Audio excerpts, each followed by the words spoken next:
Translation: O girls, the dust of Govinda's lotus feet is so sacred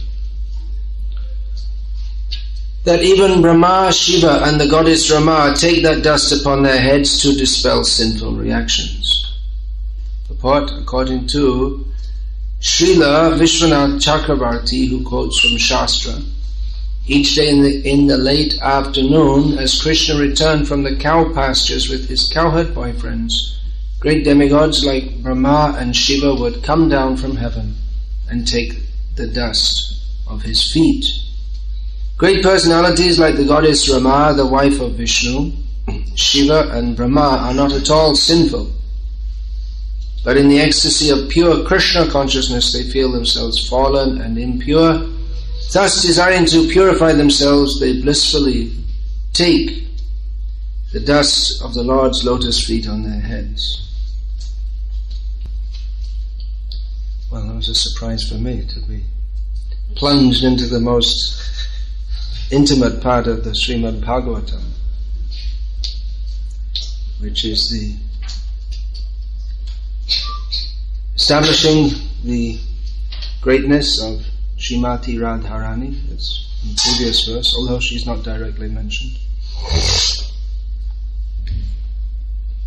This pastime of Radharani and Krishna leaving the Ras Leela, and then Radha and Krishna being separated and then their return, is the subject, the main, or the topmost Leela, which is the subject of the Gauriya Vaishnava Sampradaya, particularly this pastime, this Gita Govinda, the famous book which we are not supposed to read until we're qualified for that. There's very high qualification. That is based on this pastime, and following that, with so many verses, songs, plays have been composed by the Gauriya Vaishnava Acharyas. So it's very intimate.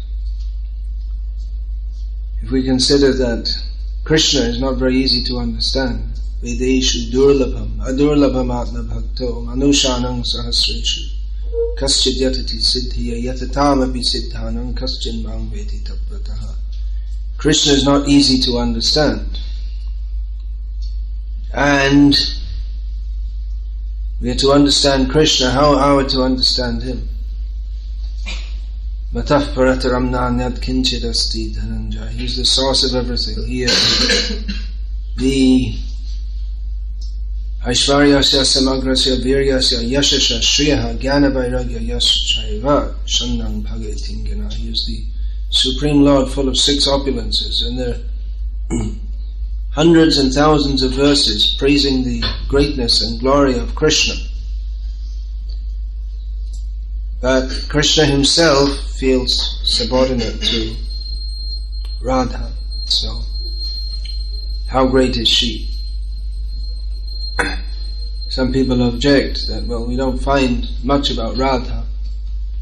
We find a lot about Krishna. We find in Shastra, we find in the Vedas, we find Lakshmi is described, but we don't find Radha.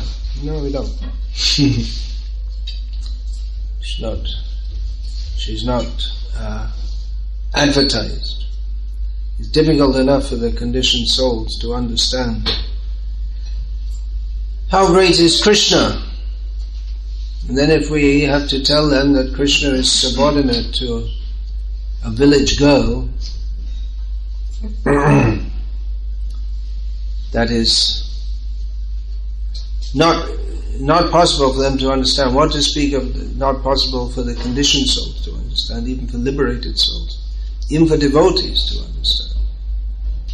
We find that some devotees of Lord Ram, they say, well, our Ram is good, your Krishna is not good.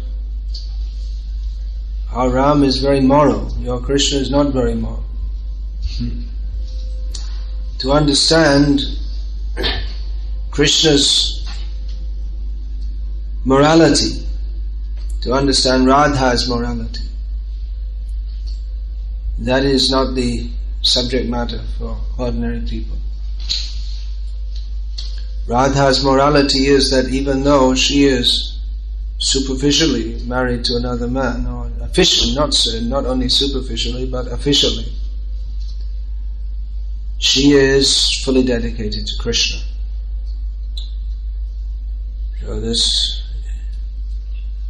transcending mundane morality, this is the special qualification of the gopis.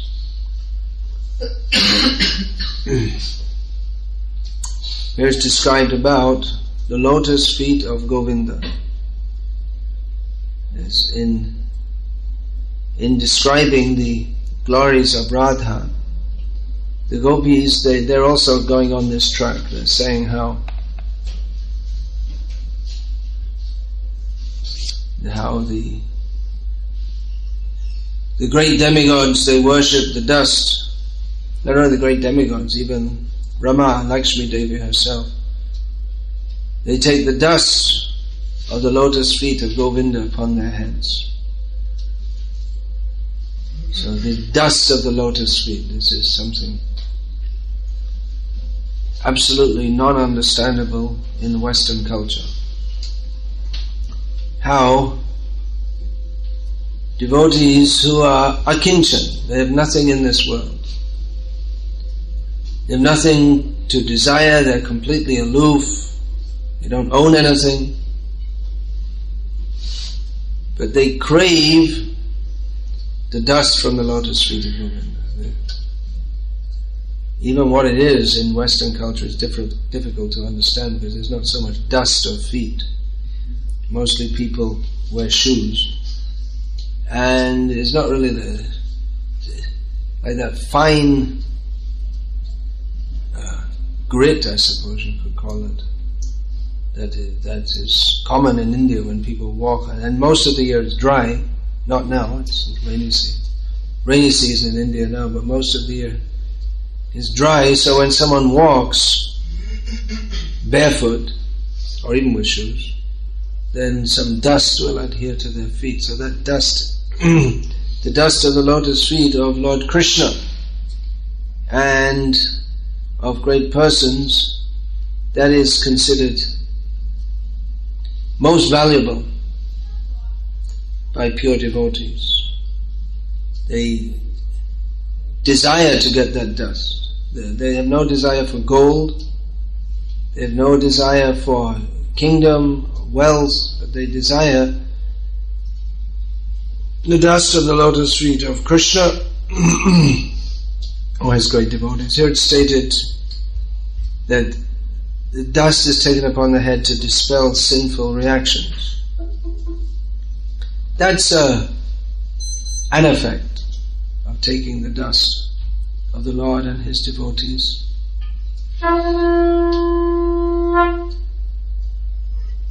But more important than that is that they award Krishna praying. These three things: Krishna Pada Duli, or Krishna Pada Jal, Krishna Bhukta Shesh, 18 Mahabhav. These three items.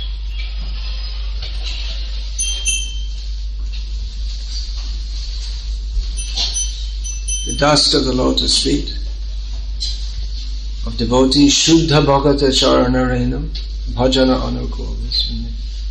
In the several items that Srila Bhaktivinoda Thakur describes as being favorable for pure devotional service, the first thing that he describes is the dust of the lotus feet of great devotees, and many others he describes. So, and Krishna's Kaviraj describes this: dust of the lotus feet, the water that has washed their feet, and I was saying Krishna, Bhakta Bhukta, the prasad from devotees. These are all that they have taken and their remnants. So these are all very powerful for awarding pure devotional service. So what's so special about that? Just like we worship Sri Guru Charana Padma, Kevala Bhakti Sadhana, Bandha Moye Savadhana Mata. We worship, or we pray to, with great care, the lotus feet of Sri Guru, understanding them to be the abode of pure devotional service. So this may seem very strange if we see Srila Prabhupada's lotus feet. They could be analyzed from a what's the word? Physiology. What's the word? Physiology. Huh? Physiogamy. Yeah. What's the adjective? Physiogamical. All right, you said it. Whatever it is, could be examined. If you have an X-ray machine, you could see in Srila Prabhupada's feet, the bones are there the same as anyone else. You don't see any lotuses in the X-ray. And there's flesh, and it appears to the ordinary vision, Srila Prabhupada's feet and his body appear to be like that, like anyone else. In fact, when he was in London, he had an operation. So went to the hospital and had an operation in 1977. So it would appear that his body functions in the way that anyone else's functions, and to ascribe to that body some supernatural powers appears to be fantasy. However, we are enjoined not to see with material vision. One cannot see pure devotees with material eyes. You can say, well, you can see. Put an X-ray and you can see inside, and from outside you can see. But pure devotees, they're not to be seen with material eyes. The Supreme Lord, can you show me God? You say, sure, no problem. Just come right inside here. Up the stairs, turn around, ring the bell, and here he is. You can see him. You say, well, I don't see God, I just see a statue. That's all. It's not God. They will protest, this is not God, this is a statue. And very clearly this is a statue. It has all the characteristics of a statue. Whatever characteristics of statues may be described or sculptured. The sculpture is formed in such a way that even though it's quite thin at the bottom, it's strong enough to hold the body or the rest of the torso, everything else. And if deities are not sculpted in that way, then they tend to break, as we have seen, unfortunately. So they appear to have or not only appear to have, they have all material characteristics. But nevertheless, those whose eyes are premanjana churita bhakti vilochanena, those whose eyes vilochana, those whose eyes are smeared with the ointment of love, they do not see the statue. They say, here is Krishna. Here is the Supreme, here is God. First of all, God. Krishna you can think about later. First, let's try to understand God. That God is Krishna. That's a higher level. First of all, that there is God. There is a Supreme Controller. And here he is. But you can see him, but we cannot see him if we don't have the qualification to see him. So people are saying, well, that's just an excuse. You're just saying that. You didn't show me God. But that's true in any field. Just like in a field, for instance, an agricultural field. Anyone who goes for a walk in the country, if you see the field, you'll see so many things, but you may not see them. One whose eye is trained can see that among the wheat there are weeds or there are various insects. One who's not trained won't even notice them. One who is trained in music, while hearing the same sound, the same musical piece that others hear, they can understand so much more what's going on. There's a whole science. Now Krishna cannot be seen by the eyes, and what to speak of Radha. The subject here is, well, not of this particular verse, but this section, describing the glories of Radha. It's a very secret topic. It should be discussed among the devotees. Not publicly. It is not meant for public discussion. And even the very intimate affairs of Radha and Krishna, that is not meant, even among devotees, that should be discussed very carefully. It may be discussed, but only among devotees who are suitably qualified. Otherwise, the effect may be the opposite. Instead of becoming purified, we become contaminated. How can one become contaminated upon hearing about Radha and Krishna? How is it possible? Well, it is possible if the contamination is already there. It's not that one becomes contaminated, but if the contamination is there, it comes out. Just like there's a saying, power corrupts, and absolute power corrupts absolutely. But that's not the Vedic version. There are many kings who are described in Bhagavatam who are great devotees, who despite having power did not misuse it. And that's why the battle of Kurukshetra was fought, to put Yudhishthira on the throne and to replace Duryodhana. Because Duryodhana was corrupt. So power only corrupts if the seed of corruption is there already within the heart. So similarly, one may become contaminated by hearing about Radha and Krishna. Not exactly contaminated, but the contamination which is already there may become manifest, may become worsened. Therefore, we are enjoined not to hear Gita Govinda, even though we should. In one sense we should. That's the actual subject for understanding. This Bhagavatam, especially the 10th canto, and especially Vrindavan pastimes of Krishna, and especially the pastimes of Radha and Krishna. This is the actual subject for hearing. There's so many things. Shrotavyadini Rajendra Nrinang Santi Sahasrasha. There's so many things to hear. So many. It's just so many things. So many subjects. They're all in the universities. They're inventing newer and newer departments and newer subjects of study. Each PhD has to bring a new variety of stool to present to the world, another flavor for the hog-like people to devour. And no one's talking about Krishna. This is the actual subject. Otherwise everything else is blah, blah, blah, blah, blah, blah, blah. On and on and on. This is the actual subject. But at the same time, it should be approached very carefully, because the pastimes of Radha and Krishna, they appear to be like mundane, lusty affairs.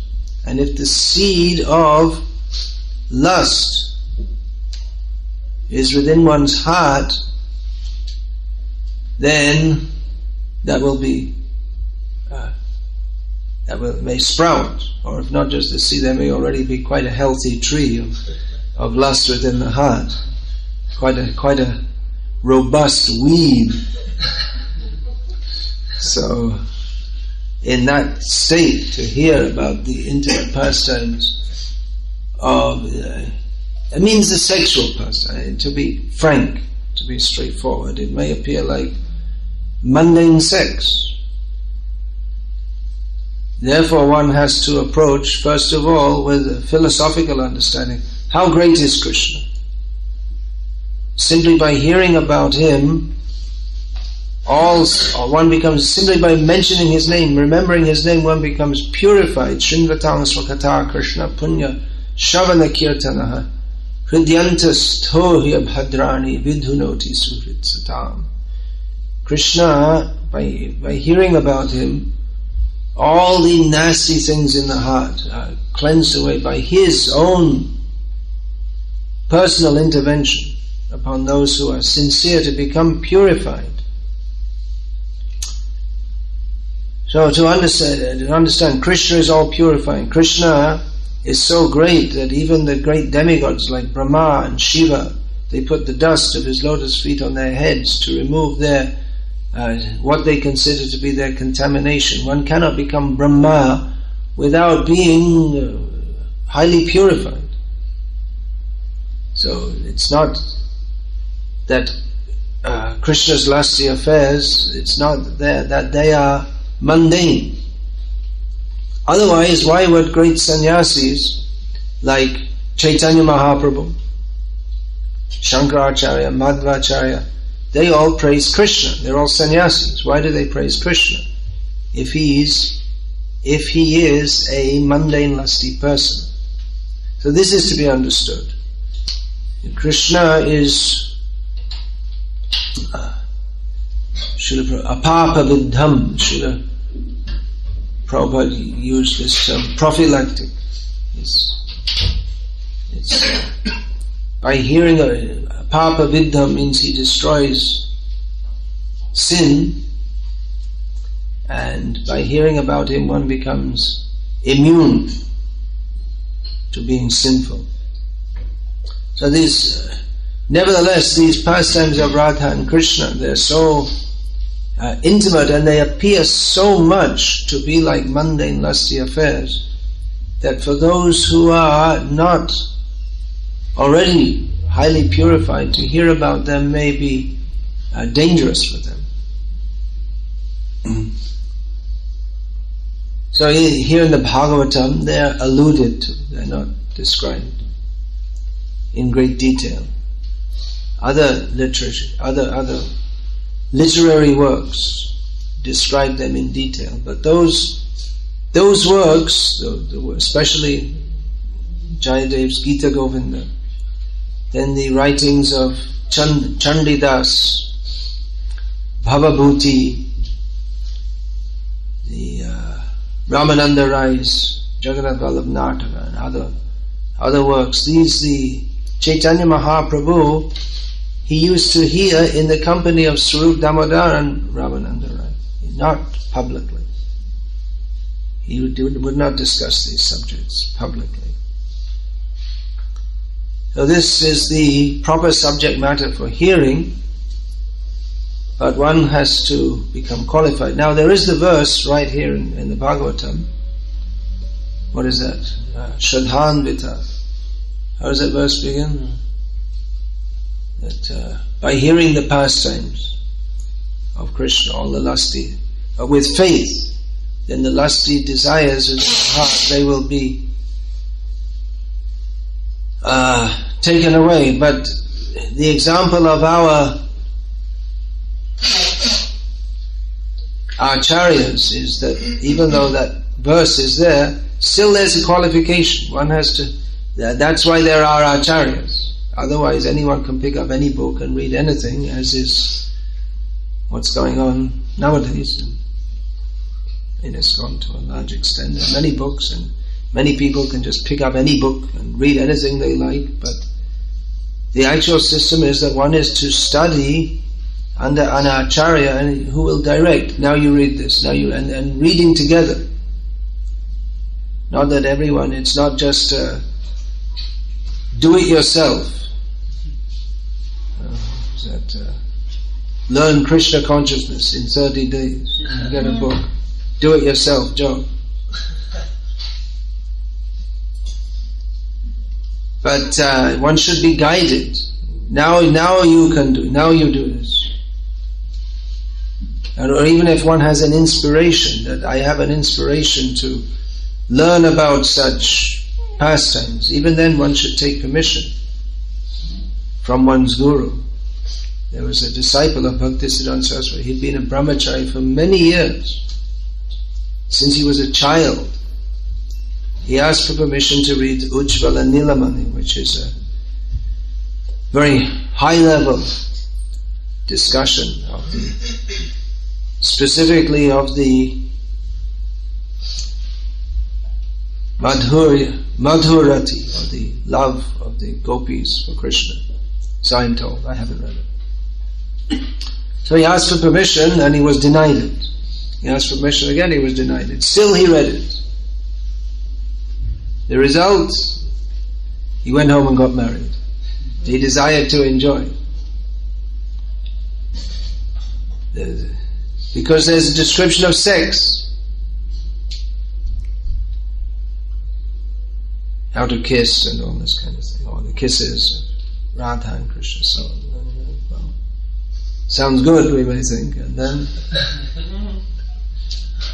fall down. So one has to approach the subject matter very carefully. Certainly we should praise Radha and Krishna. That is our specific object of worship. The Gauriyas, they worship Radha Krishna, beginning with Radha Madan Mohan. Shri Radha Shaha, Shri Madan Mohan. First of all, Radha or Madan Mohan with Radha. First, establish our relationship. My relationship is not with anything of this world. I am a kinchan. I don't belong to this world, and nothing in this world belongs to me. Then Radha Govinda, establish that relationship by practical service, activity and devotional service. Then Radha Gopinath. Gopinath, the Lord of the Gopis, can be approached by this process. These three lords, 18 Thakur, Gauriya Kekarya Chenad Tashat, these three, Radha Madan Mohan, Radha Govinda, Radha Gopinath, they are the lords, these specific deities, they are the lords of the Gauriyas. But first, we have to approach through Madan Mohan, who will help us. Jayatang Surato Pangor Mamamandamate Gati Matsarabas Padam Bhujo Radha Madan Mohan. I'm like a lame man, cannot walk.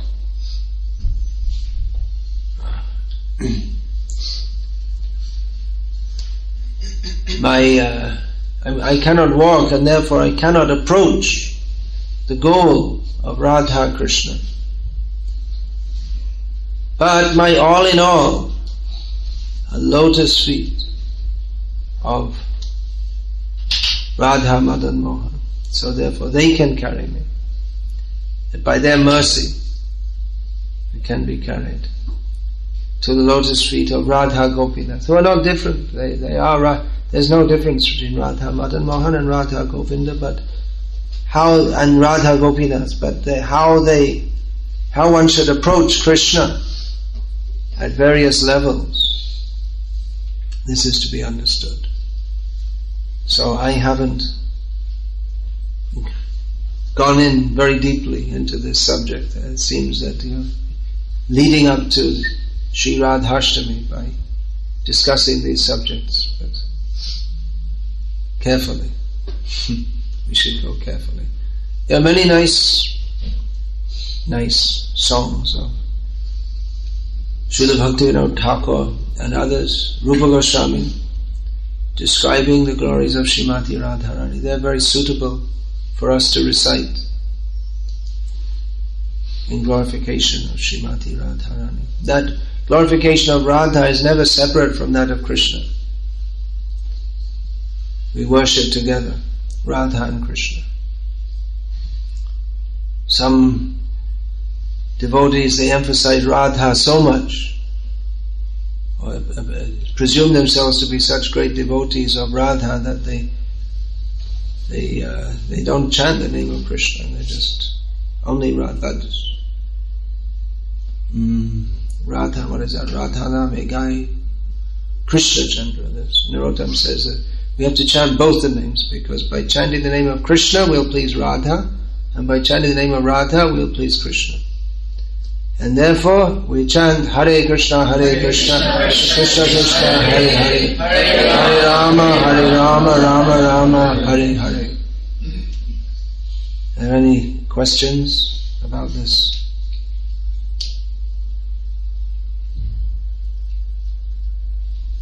Comments? Yeah, please. Thank you, Raj. I have a question. I'm also not 100% sure, but these pastimes regarding Krishna, like, they're not mentioned very openly, obviously, in Bhagavatam. They're not openly mentioned in Bhagavatam. Yeah, the indication is there that there's a lot more goes on. There's some indicator is the Digdarshan. This is the basic framework, and within that there are many subplots. And they're given later by the Rupa Goswami, and then this Kavi Karnapur, and so many devotees. They've filled in so many details. Or even before, this Jaidev has given so much, yeah. Well, these later acharyas, they fill in the blanks, as it were. But are they getting it from somewhere like... Where are they getting it from? Well, they're there, so they're part of the Leela, aren't they? That's how we accept it. That's why many people won't accept this. They say, well, it's not in the Vedas, so how can we accept it? But then we find in the Srimad Bhagavatam itself that the Vedas are praying for the mercy to be able to enter into that, because they can't enter into that. Normally they don't have the Vedas, they don't have the eligibility to enter. Then some of them, they become the gopis. Some of the Vedas, who are persons, they become gopis. That's described in the Garga Samhita, isn't it? So many, when Krishna manifests his pastimes, apart from the gopis who are already there, there's so many new gopis, or those who have come from different backgrounds. The sages at Dandakaranya who saw Lord Ram, and they were attracted to him. Not in a, nowadays people will interpret it in a different way, but they're completely pure attraction. They desired to worship him as Sita Devi did, but they could not, because Ram, in this Leela, he's only with one wife, that is his vow. So he told them that next time you come. So next time they came as gopis. And then he made, when he was performing sacrifices after banishing Sita, Lord Ram kept a statue of Sita. And so each one of them was Sita in another form, but they also desired that, hey, you just come and make a statue and leave me. I want to be with you forever now. So, okay, you come next time. So they also came. Then the Vedas also, the Vedas who were praying to Krishna to understand that which was not understandable, the Upanishads, the personalities of the Upanishads, they also got the opportunity. So there are so many, just like when Krishna went to Mithila,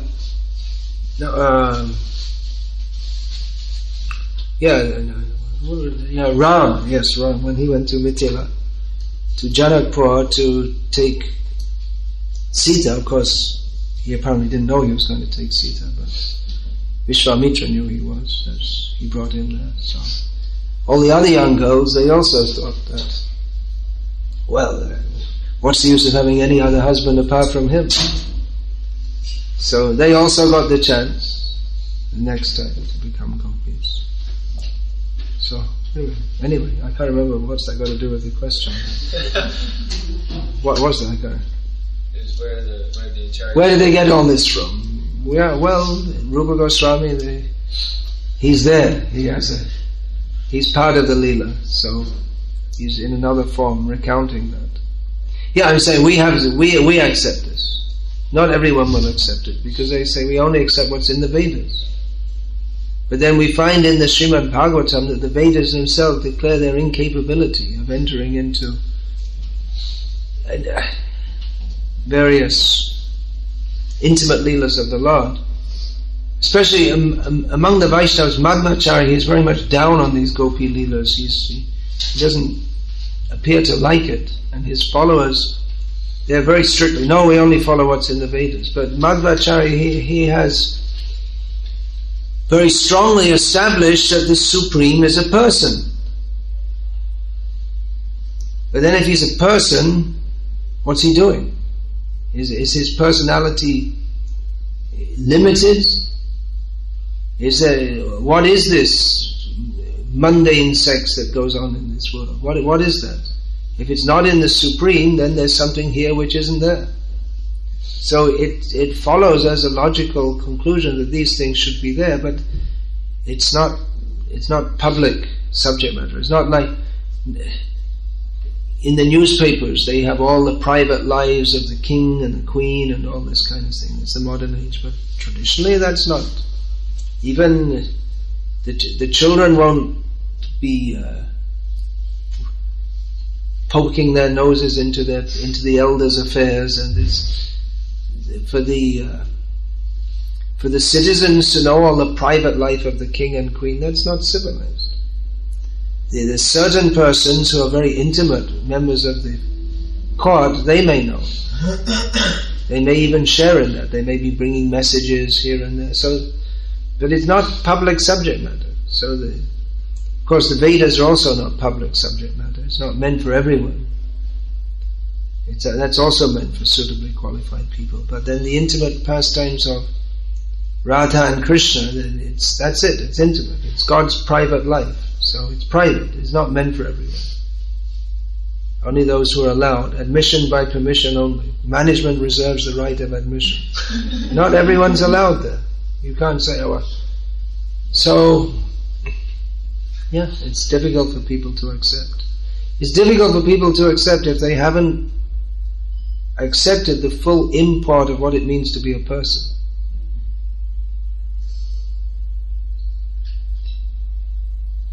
So it's very difficult for us to discuss with the Madhva Sampradaya members, because they only see on the basis of Tattva Gyan. But then the Tattva is that the philosophy is that the person, the Supreme is a person. But then the person means exchange, and there's Rasa Gyan. And that is the specialty of the Gauriya Sampradaya, which brings the Madhva Sampradaya's teaching to perfection. Therefore, Madhva Gauriya Vaishnava. And actually in Bangalore at present, maybe he finished, I don't know, but one highly reputed Madhva scholar, among their own community, there is a small community, Madhva Brahmin community, who are actually still following the things. But they have all their discussions in their very philosophical way. So he's writing a book in Sanskrit, of course, because that's the language they write in and discuss in, for presentation to the Madhva community about Rupa Goswami's contribution of Bhakti Rasamrita Sindhu. That this is unique, this is something very special. They discovered it at last, or one of them discovered it. The meaning, what does it mean? The personality of Godhead. This is His personality.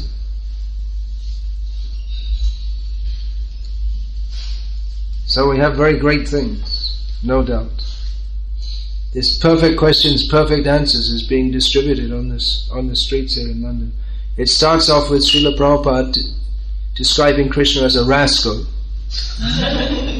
because he knocks down Radharani on the ground, and then when she tries to get up, he takes the opportunity to touch her. That's the beginning of perfect questions, perfect answers. So there you go.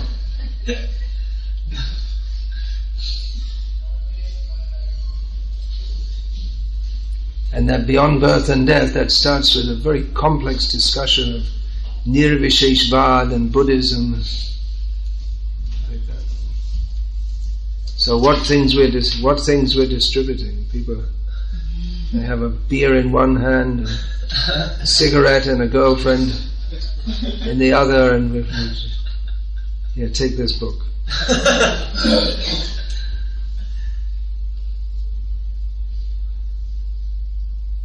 So, anything else, please? Yeah. Could you comment on we're hearing this speak, it's obvious that the pastimes of Radha and Krishna, as alluded to, are very confidential. But at the same time, Prabhupada, before class, we chant Jai Radha Madhava. We chant Jai Radha Madhava, yes? Tulsi prayers, but it seemed like he gave us. Yeah, the words of Tulasi prayers are Seva Adhikara, Karunija Dasi, make me in the Vilas Kunje Dioba, give me residence in the pastime groves of Vrindavan and make me your own servant. It's very intimate, no doubt. So Srila Prabhupada pointed us to that, but at the same time, in discussion, he was quite reserved, and it's not that these things shouldn't be discussed, but they should be discussed appropriately and in an appropriate forum, not for everyone. We're not going to start having in the Srimad Bhagavatam descriptions of how. Anyway, these very intimate things. It's not appropriate. Some of Srila Prabhupada's disciples, they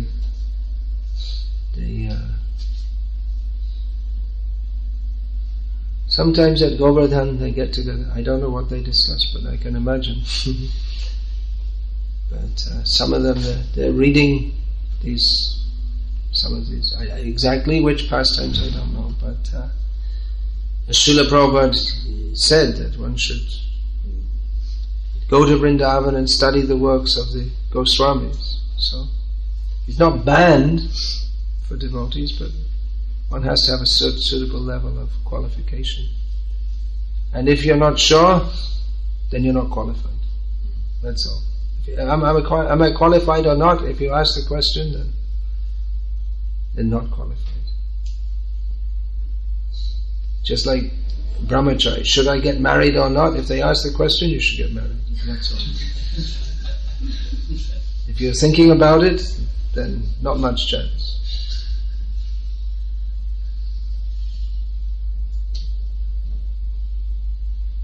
Only if one is convinced and committed can he